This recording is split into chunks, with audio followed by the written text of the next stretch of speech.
जो भलाई हमारी संयुक्त परिवार में रहने से है, एकाकी परिवार में कभी नहीं। इसी प्रकार एक बार क्या हुआ, एक गांव में एक कुएं में एक बंदर गिर गया। अब बंदर गिर गया तो वो सब कुएं नगरवासी जो थे, गांववासी, वो परेशान हो गए कि अब इस बंदर को कैसे निकाला जाए बाहर, और कोई रास्ता सूझे ना। और लगे अगर ये बंदर अंदर गांव कुएं के अंदर मर गया तो पानी भी दूषित करेगा, तो कैसे किया जाए।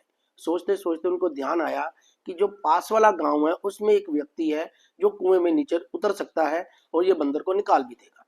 उसको बुलाया गया, उसने सब जांच देखा, देखने के बाद बोला, हाँ मैं इस बंदर को बाहर निकाल सकता हूँ, परंतु आपको मेरे जो दो भाई गांव में रहते हैं उनको बुलाना पड़ेगा।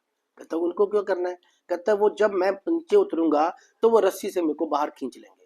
तो उस गांववासियों ने कहा, हम इतने लोग हैं, तुमको खींच लेंगे बाहर। कहता नहीं, आप उनको बुलाओगे तभी मैं नीचे कुएं में उतरूंगा। तो उन्होंने कहा, आप जो ऐसी जिद कर रहे हो, टाइम वेस्ट कर रहे हो, इतने में बंदर मर जाएगा।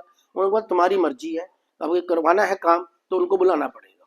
तो ठीक है, उन्होंने फिर उनको भी बुलाया बुलाया और वो रस्सी पकड़ाई और नीचे उतरना चालू हो गया। नीचे उतरा कुएं में और उसने बंदर को समझाया बुझाया और बंदर उसकी कंधे पे आके बैठ गया।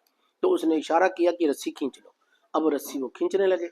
जैसे ही ऊपर खींचते खींचते 2-3 फुट बाकी बचा था तो बंदर ने उछल के बाहर छलांग लगा दी। इसको देखते ही सब जो पास खड़े थे भाग गए। सिर्फ उसके जो दो भाई जिन्होंने रस्सी पकड़ी हुई थी वही खड़े रहे, तो उसको बाहर निकाल लिया।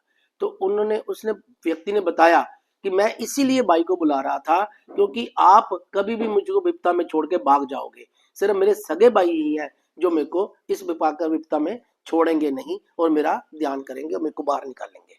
इसी प्रकार भगवान श्री कृष्ण तीसरे अध्याय के 31वें श्लोक में बताते भी हैं, जो व्यक्ति मेरे आदेशों के अनुसार अपना कर्तव्य करते रहते हैं और ईर्ष्या रहित होकर इस उपदेश का श्रद्धा पूर्वक पालन करते हैं, वह सकाम कर्मों के बंधन से मुक्त हो जाते हैं।